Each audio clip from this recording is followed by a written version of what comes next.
शिव का मरण सुनकर शिव जी के गण यज्ञ विध्वंस करने लगे। यज्ञ विध्वंस होते देखकर मुनि जी ने उनकी रक्षा की। समाचार सब शंकर पाए, वीरभद्र कई कोप उठाए। यज्ञ विध्वंस जाई कीनी कीना, सकल सुरैं विध्वंस फल दीना। ये सब समाचार शिव जी को मिले, तब उन्होंने क्रोध करके वीरभद्र को भेजा। उन्होंने कहा, जाकर यज्ञ विध्वंस कर डाला और सब देवताओं को यथोचित फल दंड दिया। भय जग विदित दक्ष गति सोई, जसी कछु शंभु विमुख कह होई।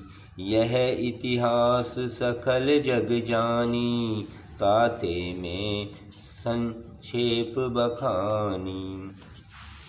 यद्यपि जगत प्रसिद्ध वही गति हुई जो शिव द्रोही की हुआ करती है। यह इतिहास सारा संसार जानता है, इसलिए मैंने संक्षेप में वर्णन किया है। सती मरत हरि सन बरुगा मागा, जन्म जन्म शिव पद अनुरागा। तेहि कारण हिमगिरि गिरह जाई, जन्मी पार्वती तनु पाई। सती ने मरते समय भगवान हरि से यह कहकर मांगा कि मेरा जन्म जन्म में शिव जी के चरणों में अनुराग रहे। इसी कारण उन्होंने हिमाचल के घर जाकर पार्वती के शरीर से जन्म लिया। जब ते उमा शैल गिरह जाई, सकल सिद्धि संपत्ति तै छाई। जय तै मुनि सु आश्रम कीने, उचित बास हिम भूधर दीने। जब से उमा जी हिमाचल के घर जन्मी, तब से वहाँ सारी सिद्धियाँ और संपत्तियाँ छा गई। मुनियों ने जहाँ तहाँ सुंदर आश्रम बना लिए और हिमाचल ने उनको उचित स्थान दिए। सदा सुमन फल सहित सब, द्रुम नव नाना जाति।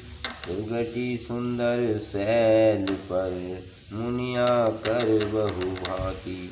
उस सुंदर पर्वत पर बहुत प्रकार के सब नए नए वृक्ष सदा पुष्प फल युक्त हो गए और वहाँ बहुत तरह की मणियों की खाने प्रकट हो गई।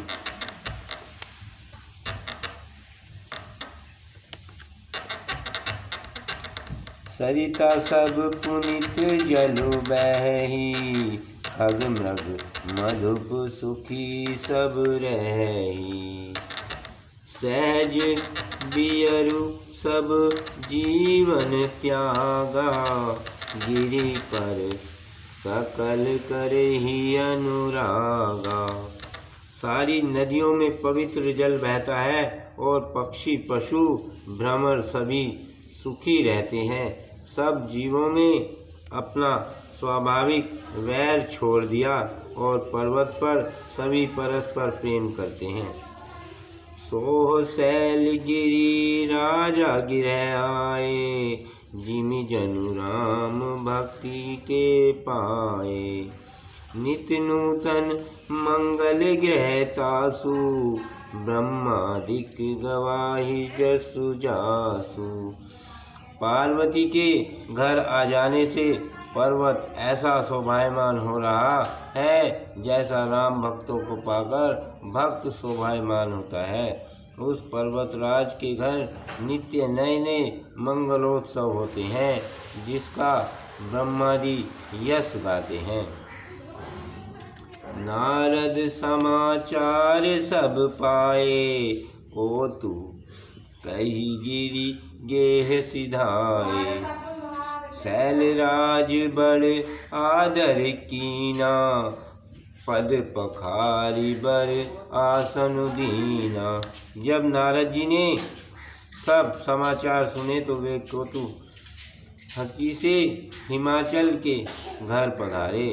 पर्वतराज ने उनका बड़ा आदर किया और चरण धोकर उनको उत्तम आसन दिया। नारी सहित मुनि पद सिरुनावा, चरण सलिल सब भवन सिचावा। निज सौभाग्य बहुत गिरी बरना, सुता बोली मेली मनु चरना। फिर अपनी स्त्री सहित मुनि के चरणों में सिर नवाया और उनके चरणों दकमों सारे घर में छिड़काया। हिमाचल ने अपने सौभाग्य का बहुत बखान किया और पुत्री को बुलाकर मुनि के चरणों पर रख दिया। त्रिकाल्य सर्वज्ञ तुम, गति सबत्र तुम्हारी। कहु सुता के दोष गुण, मुनिवर हृदय विचारी। और कहा, हे मुनिवर, आप त्रिकाल्य और सर्वज्ञ हैं, आपकी सर्वत्र पहुँच है, अतः आप हृदय में विचार कर कन्या के दोष गुण कहिए। कह मुनि बिहसी गुण मृदु बानी, सूता तुम्हारी सकल गुण खानी। सुंदर सहज सुखी सुशील सयानी, नाम उमा अंबिका भवानी। नारद मुनि ने हंसकर रहस्य युक्त कोमल वाणी से कहा, तुम्हारी कन्या सब गुणों की खान है। यह स्वभाव से ही सुंदर सुशील और समझदार है। उमा अंबिका और भवानी इसके नाम हैं।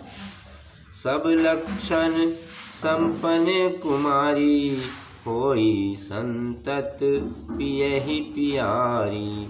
सदा अचल एहि कर अभियाता, एहि तेजसु पहै पितु माता। कन्या सब सुलक्षणों से संपन्न है। यह अपने पति को सदा प्यारी होती है। इसका सुहाग सदा अचल रहेगा और इससे इसके माता पिता यश पाएंगे।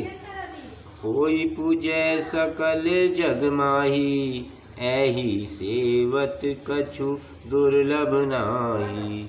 एहि कर नाम सुमिरी संसारा, त्रिय चंडीहिम पतिव्रत असिधारा। यह सारे जगत में पूज्य होगी और इसकी सेवा करने से कुछ भी दुर्लभ न होगा। संसार में स्त्रियां इसका नाम स्मरण करके पतिव्रत रूपी तलवार की धार पर चढ़ जाएंगी। शैल सुलक्षण सुता तुम्हारी, सुनहु ये अब अवगुण दुहिचारी। अगुण अमान मातु पितु हीना, उदासीन सब संशयसीना।